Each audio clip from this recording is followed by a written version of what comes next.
For those of us doing government-funded work in Australia, for example, NDIS, Workforce Australia, and so on, the issues of confidentiality and privacy are always present.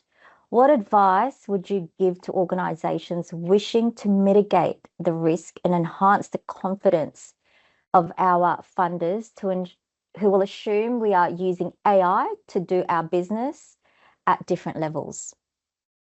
So from a security point of view, we have to make sure that we know where our data is and that we have the right security measures around our data. Unless you have your data governance right, then the rest will not work. So if I look at, NDIS, for example, or any sort of government agency where we're using people's data, we have a responsibility to ensure that that's secure and that we only allow access to those systems that have to have access. And that's some of the things that we're finding now as we start to roll out these solutions. We may think that we've got all the right guardrails in place, but we're now seeing exposures around this system can now access sensitive data and leak that data to another system. That should happen. So we have to get our data right. The data, AI is only as good as the data that you have. Then from a security point of view, the governance that you put around that data is super important now. And it's always has been important, but it's even now more imperative because it's not users now accessing it.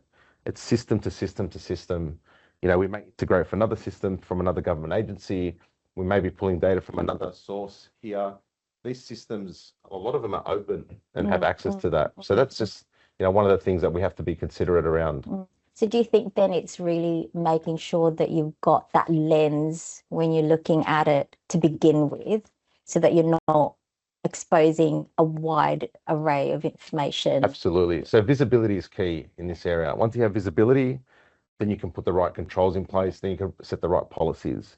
But without that visibility, we're not sure what's going where and what's happening there. And we've had a lot of hard lessons. Like there was an incident with Samsung a few years ago where someone thought they were just coding and putting some code into an AI to see if that could help them develop their code a lot quicker.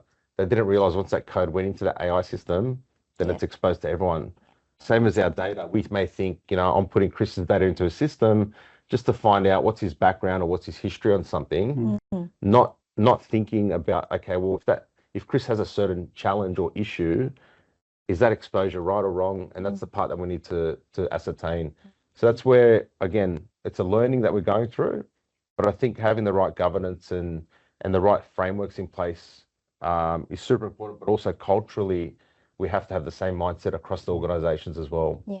How about you, Raji? Do you have a take on this? Yes, I mean, Chris mentioned like shadow AI is a big challenge. So, not just the systems you deploy within your organization, but especially in NDIS kind of scope, depending on which study you look, it's between 40 to 80% of users in your organization are using public large language model, public AI tools and exposing it. So that risk is already there. So that's one of the number one things you must do, even if you don't have any AI projects like agentic AI projects, users are already using it.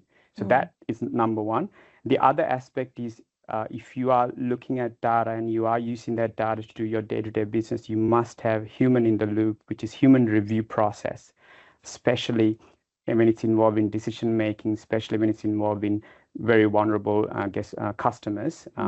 But I think that has to be built into the process. And I think that kind of dovetails into Nada's question about what risks are organizations underestimating when they start deploying AI more broadly. So I think the shadow AI is a big one. And you must treat AI as like a software release management. So you need to have your development environment, test environment, production environment. How do you do when a new model changes? How do you update? And also, how do you educate your staff on an ongoing basis? It's not just you do training right now. It's ongoing because things change. Models change, the way they operate. Especially in this space. Like it is insanely fast moving and constantly changing, isn't it? That's right. And on top of that, one of the key things that a lot of organizations miss is the organization change management, the communication around we are using AI for good, we are using AI to augment staff, not to replace, because there's a lot of noise around that. I think you need to address that upfront, because there are studies done, about 31% of AI projects are sabotaged by staff, internal staff. Internal, which was such an interesting stat when you shared that with me. Yeah, it's not something that you think about, that it'll be internally done.